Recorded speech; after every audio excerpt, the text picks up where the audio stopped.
7:17 on your Tuesday morning. And it is the morning news. Yeah. Dave Lance, Jackson, you. Thanks for being here. Interesting conversations on mic and off about relationships and how they're affected by conversations about the elections. But don't forget, the elections are not just, the Donald versus the Hillary. No. We've got a governor's race. We've got state representatives. And closer to home, we've got a couple of county commissioner races that are underway. And not quite the drama or the theatrics, Well, just kind of everyday elections. I think that's okay with them. Yeah, if you talk to the participants, and we will. Everyday elections is let's just keep it right there. Just get the issues out there, vote, and put this thing to bed. I think a lot of people are at that point. But Incumbent Commissioner Mike Leita, too. Yeah. I haven't heard a single WikiLeak about you, sir. I don't know what you're doing wrong. So. Oh, man. First elected in 2005, and, hey, you've been at the job ever since, and, hey, you approach our microphones this morning with good news about the budget. That's right. Yeah. It's a pleasure to be here. Yeah, good morning. Our job is to stay out of the news. Yeah, no kidding. That's right. You did pretty good at that, I have to say. So, other than the good news we have now. To start the talk, because, Lance and I have both been in and out of the news biz for me and steady in news for a couple of decades now. And it certainly is a much different story to talk about county finances than things we've talked about in the past. And we were kind of kidding around that just doesn't happen. You guys have had a pretty good hand on the throttle, as it were. And how would you describe the county's fiscal condition right now? I would describe it as being sound. I would describe it as living within our means. I would describe it as that we have been working at this for some time to become disciplined, that we have financial policies in place, that we work collectively with our electeds to figure out how to best spend the resources that are given to us. The first fundamental belief I have is that government pays for nothing. The taxpayers pay for everything, and we have to be fiscally responsible for those dollars entrusted to us. And I think we've done that over the last several years. The news out of the Yakima Herald-Republic, a daily part of your life today, says you've got about $1.4 million in additional revenue, largely from property taxes, sales tax, election fees, expected in 2017. So, did you get that right? Yeah, the sales taxes are still holding solid. I wouldn't say they're robust.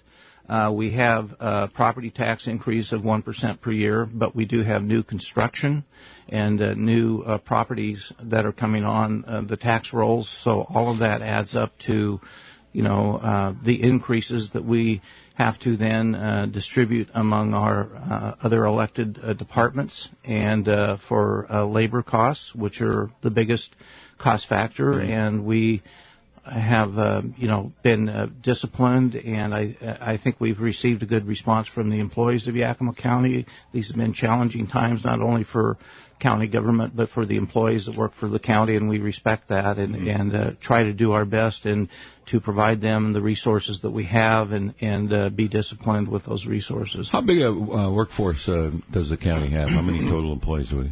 I don't know the exact number, but I believe it's hovering right at 1,000. Yeah. There used to be 1,200.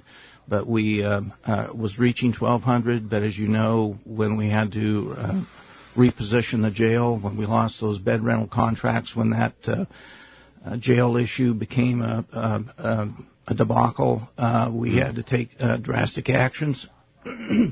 And unfortunately, some of those people had to go. To live within our means. One of the point being that you're one of the biggest employers right at the top in this whole region, right? We are. The county, yeah, we absolutely. Are. We run about a $230 million, $250 million overall budget. Most of that, large chunk of that, goes to public services. We have a strong belief for road construction, building new roads, paving gravel roads, resurfacing existing roads so that we don't get ourselves in a hole and have rough roads throughout the county. And there's a great need there, but we continue to work at that. Yeah, I think most people think of, that's where all the money goes into, like that sort of thing, but it really goes into the people who do that sort of thing when you consider the size of the staff out there. With this much time on council, with a dozen years in, and looking forward to 4 more, what isn't quite where you'd like to see it be right now that we need another 4 years of Mike Leita to finish up the job? Good question. Well, we're currently involved, very committed in transportation issues, pushing forward the east-west corridor. We've been setting money aside internally within Yakima County to keep pushing that forward. We've been working in partnership with the city of Yakima, appreciatively. We also were part of the new transportation package passed by Senator King and others. And $150 million or so of that is going to the east-west corridor first phase. That should start in 2021, which will provide another access point, major thoroughfare into the old Boise Cascade mill site and connect east Yakima County to west Yakima County through eventually Fruitvale Boulevard. We're also continually involved with economic development issues, overseeing the SEED program, supporting investments in economic diversity. We're very engaged in a leadership role in water issues, be it water quality, the Guama in the lower area, and water supply, bringing forward the Yakima Basin Integrated Plan, and also more acute issues in working in partnership with the cities throughout Yakima County, the homeless issue. That is an issue that we're really trying to come to grips with, dealing with it in a more effective way, if you will, than the past, and get us out of the hard spots that we find ourselves in right now.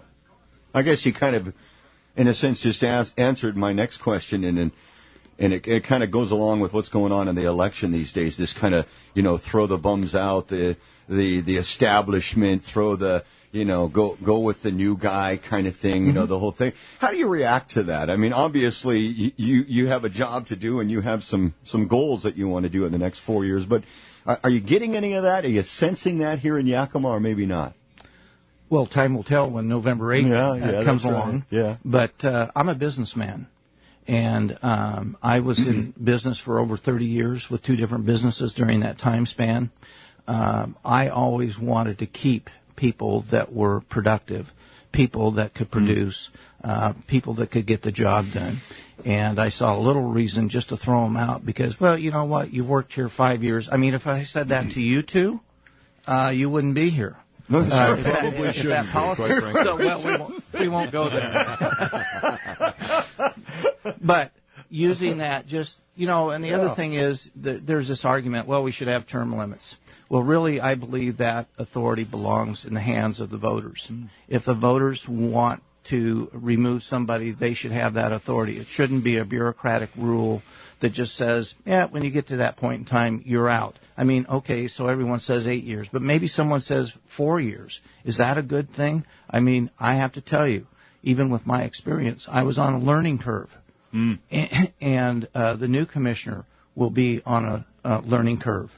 There's 3 of us now that run the county. It used to be in the hands of a county administrator.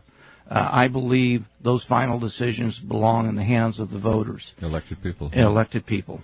A couple of questions that maybe, certainly have been in the news. First of all, marijuana, for a lot of places, that was supposed to be the big financial solution.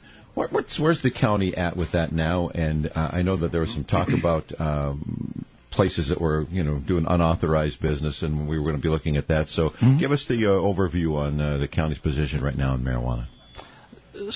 So clearly the county commissioners placed the ordinance the way it is right now because we saw the voters' will being shown in that vote, statewide vote, but here locally, there was a strong majority that said, no, we don't want marijuana. We are elected representatives, and we believe we should uphold the vote of the people. Personally, that's not really an issue for me, but I think the voters spoke clearly. I think we need to uphold that. We have an ordinance in place, and clearly there are those production facilities, retail facilities that are operating outside of the current county code. We are assessing our position, looking how to best approach this. They know they're outside of the county code. They may choose to do something, or they may choose to be disobedient. But we will deal with that when the appropriate time comes, and we are prepared to deal with that, however that may be. There's even been the discussion or the thought that another vote could be held. And my question to those people that are advocating or have those businesses outside of our county code, if the vote were to go the same way as it did before, would they close their businesses down? So good question. Let's look at this before we just act. I think there's always a temptation politically to act and to talk and make a bunch of rhetoric, but we are assessing our position, and we will do what we believe is best in our community's interest. Well, there goes your chance to ride along with the rage, Tormey. So stand down. I didn't ask to ride along. Didn't. I'm just kidding. We talked with Commissioner Mike Leita running for re-election. Mike, one thing that propelled the commission into the headlines not so long ago was this frustration with the Hogback Basin development guys over there at the former Monkey Wards, as my mom used to call it, Montgomery Wards. That dates her a little bit. It got significant play after the decision was made from frustration on those folks. What went into the decision there to not give them was it a low cost loan, or was it a grant, or what exactly were they looking for? Infrastructure stuff, isn't that what the deal is? Yeah, I mean, every developer in the city of Yakima recognizes that they have a responsibility to add the necessary infrastructure to create the development that they're expanding. In this case, the developer clearly knew that there were going to be some infrastructure costs required. The developer went ahead and started building the project extensively, very positively. It's a great addition to the city of Yakima. And when he got down to the final project, he said, oh, yeah, I need to do this infrastructure. And I think he was led to believe, my perception, that, well, we can just go to SEED, the city of Yakima, and get that money, and we can relieve you of that responsibility. And I think maybe this is conjecture on my part, that maybe he was led to believe that this would be a done deal. And quite frankly, we oversee those tax dollars very cautiously and judiciously, and we thought that this was a known development cost, and that should be borne by the developer and not create a windfall for the developer. So let's remember, again, government pays for nothing. The taxpayers pay for everything. So in this light, we made a decision. We had a reaction, but I'm sure that developer will have needs in the future, and we look forward to working with him in any way that we can, and we need to go on and get over that decision. But the county commissioners make that final decision. That's why we've been entrusted with that decision, and we look at those as taxpayers' dollars. That's the way you get yourself out of budget issues, is by being disciplined. Right. Yeah, disciplined. Mike Leita, we appreciate your time this morning. I'm going to delay the start of the news to give you the old 1-minute pitch. You got thousands of people listening in this morning. What would you like them to know about voting for you this November? Well, I've greatly appreciated the trust that the voters have given me for the last 12 years. I look forward to serving my last 4 years with experience, with commitment, and with proven leadership. I think they need to look at the record, see where the county is today, and if they want that to continue, I would appreciate their vote. Outstanding. Appreciate your time, sir. Best of good luck to you, and hopefully we'll have more conversations down the road. I'm sure we will. Thank you. Thanks very much. It's time for Fox News, 1280 KIT.